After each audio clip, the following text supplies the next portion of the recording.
Mekarnya bisnis kuliner di tanah air dalam beberapa tahun terakhir, turut membawa berkah bagi industri kemasan makanan dan minuman dari plastik maupun kertas. Salah satu pemain besar di industri kemasan ini adalah Panca Budi Idaman Tbk. Bagaimana strategi bisnis perusahaan ini untuk mengoptimalkan pertumbuhan bisnis tahun ini? Simak wawancara jurnalis Kontan, Yuliana Hema dengan Lukman Hakim, Direktur Panca Budi Idaman Tbk.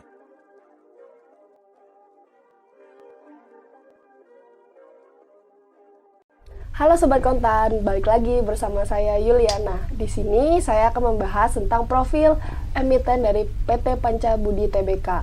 Mungkin bagi sebagian orang asing ya sama nama perusahaannya, tapi percaya deh, pasti kalau kalian yang hobi minum Starling nih pasti kenal sama produknya. Yuk kita cari tahu.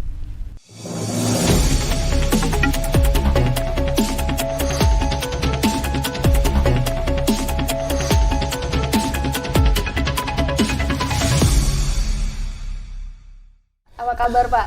Baik selalu. Pak, boleh diceritain gak sih Pak ke teman-teman Kontan, PT Panca Budi Idaman itu sebenarnya perusahaan apa sih Pak? Ya, baik. Jadi PT Panca Budi Idaman Tbk itu adalah perusahaan consumer packaging company. Jadi produk kita seperti kemasan plastik, kemasan kertas, kemudian gelas plastik, terus kemudian dus kue, food pack, dan lain-lain. Tujuan kita, produk kita itu mensupport untuk sektor makanan minuman. Juga ada juga untuk bisnis laundry, kemudian sektor food chemical, sektor chemical, kemudian juga dan lain-lain. Jadi produk kita ini banyak mensupport untuk UMKM, pasar tradisional. Jadi kalau kita sering makan namanya soto, ya kan, itu menggunakan kemasan plastik kita. Terus kemudian kalau minum air kelapa itu menggunakan kemasan plastik kita. Jadi produk kita itu banyak dikenal oleh masyarakat, ya kan, terutama untuk sektor makanan minuman. Gitu. Mereknya yang paling terkenal yang merek kita yang ya, paling terkenal ya merek tomat, merek wayang, ya kan, itu merek kita. Dan merek kita juga udah top brand, udah best brand platinum. Kalau nggak salah kurang lebih udah 13 tahun berturut-turut. Sekarang tuh pangsa pasarnya tuh di mana aja sih Pak? Pangsa pasar kita di nasional market ya. Itu market share kita sebesar 35%.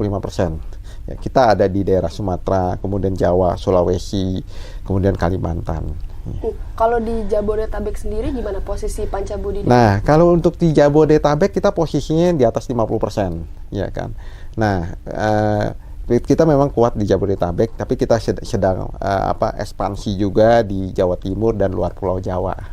Kenapa memilih Jawa Timur dan terutama kan ada rencana ke Indonesia Timur kan Pak? Itu kenapa sih pilihannya? Ya, karena kalau dilihat dari karakternya, kemudian konsumsi makanan minumannya hampir sama, yang di Jawa sama luar Pulau Jawa. Kita lihat kalau di Indonesia kan terkenal soto, ya kan. Ada soto Medan, ada soto Surabaya, ada soto Betawi ya, soto Betawi di Jakarta. Itu sama seperti dengan soto Medan, dengan soto Surabaya, juga ada soto Semarang. Jadi hampir sama gitu. Makanan-makanan berkuah jadi maksud saya gitu. Kan perusahaan yang sejenis nih ada banyak kan Pak pesaing. Terus apa sih yang membedakan Panca Budi Idaman ini dengan perusahaan sejenis? Ya, kita itu membedakan kita selalu produk kita berkualitas nomor satu. Terus kemudian layanan kita itu terhadap kita punya konsumer, ya kan, konsumer kita itu adalah pedagang pasar di pasar tradisional yang menjualan kemasan plastik, kemasan kertas. Itu kita memberikan suatu pelayanan namanya on time delivery. Jadi dalam 24 jam itu barang kita sudah dikirim ke konsumer kita gitu. Kan pangsa pasarnya cukup besar ya Pak, di Jabodetabek apalagi 50% lebih. Nah itu kapasitas produksinya sekarang udah punya berapa pabrik sih Pak?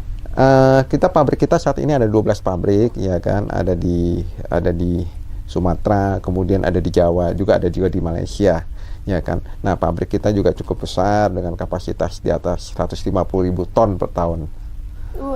Berarti tapi apakah itu sudah full capacity Pak? Saat ini kapasitas kita utilisasinya sekitar kurang lebih 70%. Jadi kita masih ada room untuk ekspansi lah. Menarik Pak, tadi ada pabrik di Malaysia ya Pak, berarti udah ke ekspor juga? Kita ekspor saat ini masih kurang lebih 5%, kurang lebih di bawah 5%, ya kan, karena kita lihat market di domestik itu masih cukup besar. Jadi kita masih fokus di domestik aja. Pak, Gitu. kalau dari kinerja keuangannya kan bottom line-nya nih Pak, laba bersihnya terus tumbuh nih Pak. Itu Iya. strateginya apa sih biar terus tumbuh ke depannya?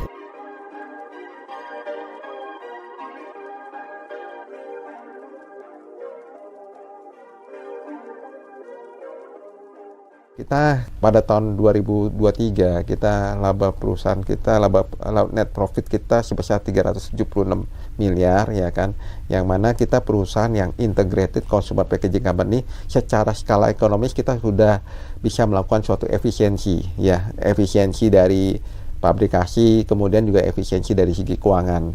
Jadi kita bisa bagaimana kita bisa meningkatkan kita punya net profit ke depan. Jadi kalau net profit kita ke depan ya kita kisaran ya net profit margin sekitar 8-10%. Kalau untuk top line-nya bisa di-spill dikit-dikit targetnya berapa Pak? Ya kalau top line kita target targetnya untuk ke depan itu sekitar 10% ke depan. Pertumbuhan top line penjualan. Ya.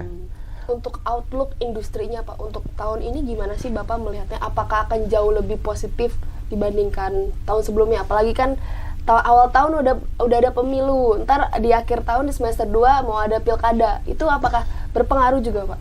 Ya, pertanyaan bagus. Jadi untuk ke depan ya, untuk outlook industri itu masih sangat positif ya kan, karena masyarakat kita kan butuh kemasan plastik, terutama untuk sektor UMKM, pasar tradisional. Kita lihat banyak pedagang-pedagang kecil itu menggunakan kemasan plastik ya. Terutama sekarang ini masyarakat menyukai hobi kuliner gitu ya kan. Apalagi sekarang sudah ada namanya online food delivery ya kan.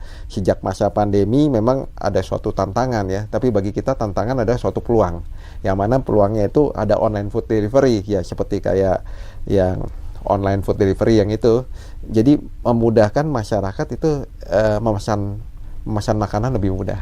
Gitu. Berarti tetap optimis outlooknya ke depan industrinya tumbuh, terus apalagi kapasitasnya masih bisa tumbuh ya Pak. Iya. Mudah-mudahan growth-nya akan terus tumbuh ya. Iya. Mungkin segitu aja Pak Lukman. Iya. Teman-teman kontan jadi tahu lebih banyak nih tentang Iya. PT Pancabudi Idaman. Terima kasih. Sampai jumpa di video berikutnya.